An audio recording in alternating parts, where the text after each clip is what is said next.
But after 2.5 years, I found myself heartbroken. He fell in love with a much younger Brazilian model. Anong ganap sa mundo ng showbiz? Emosyonal na ibinahagi ng dating beauty queen na si Miriam Kiambao ang sinapit ng kanyang unang kasal sa isang Italian businessman. Sa isang panayam sa Fast Talk with Boy Abunda, inamin ni Miriam na ang kanilang relasyon ay nauwi sa masakit na hiwalayan matapos siyang ipagpalit sa isang mas batang Brazilian model. Ayon kay Miriam, nagsimula ang lahat bilang isang magandang love story. Nagpakasal sila sa Boracay at iniwan niya ang lahat sa Pilipinas upang sumama sa kanyang asawa sa Hong Kong.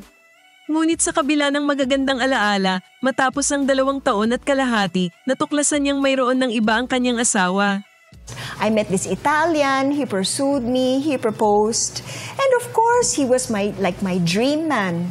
So I said yes, and he swept me off my feet. We got married in Boracay. I left everything and moved to Hong Kong.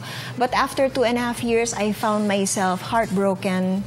He fell in love with a much younger Brazilian model. Bagamat gusto niyang ipaglaban ang kanilang kasal bilang legal wife, dumating ang punto na kinailangan niyang umuwi sa Pilipinas upang humingi ng suporta mula sa kanyang pamilya. Nang ialok ng kanyang mister ang divorce, tinanggap na rin ito ni Miriam dahil ramdam niya na mananatili siya sa masakit at unhealthy na relasyon kung hindi siya bibitaw.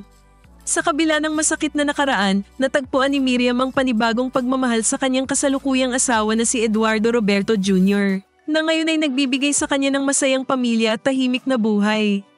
Ikaw, paano mo haharapin ang ganitong klaseng pagsubok? Ano ang masasabi mo sa desisyon ni Miriam na piliin ang kapayapaan kaysa sa toxic na relasyon? Ibahagi ang iyong opinyon sa comments.